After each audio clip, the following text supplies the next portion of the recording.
HSC ও সমমান পরীক্ষার ব্যবহারিক পরীক্ষা সুষ্ঠু ও স্বচ্ছভাবে সম্পন্ন করতে কেন্দ্রের ভারপ্রাপ্ত কর্মকর্তাদের জন্য ৩টি গুরুত্বপূর্ণ নির্দেশনা দিয়েছে আন্তঃশিক্ষা বোর্ড পরীক্ষা নিয়ন্ত্রক কমিটি।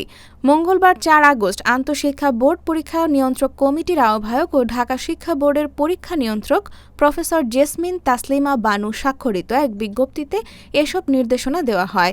বিজ্ঞপ্তিতে বলা হয়েছে, ব্যবহারিক পরীক্ষা গ্রহণের পর নম্বর এন্ট্রির সময় অবশ্যই সংশ্লিষ্ট অভ্যন্তরীণ ও বহি পরীক্ষকদের উপস্থিত থাকতে হবে।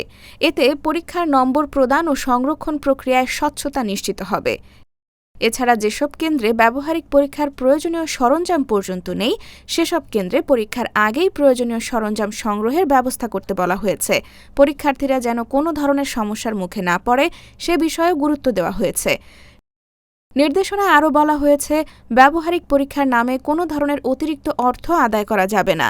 এ বিষয়ে কোনো অভিযোগ পাওয়া গেলে সংশ্লিষ্টদের বিরুদ্ধে পরবর্তী সময়ে আইনানুগ ব্যবস্থা নেওয়া হবে। বোর্ড কর্তৃপক্ষ জানিয়েছে, এইচএসসি ও সমমান পরীক্ষার ব্যবহারিক কার্যক্রম সুষ্ঠু, নিরপেক্ষ ও নিয়ম মেনে সম্পন্ন করতেই এসব নির্দেশনা দেওয়া হয়েছে।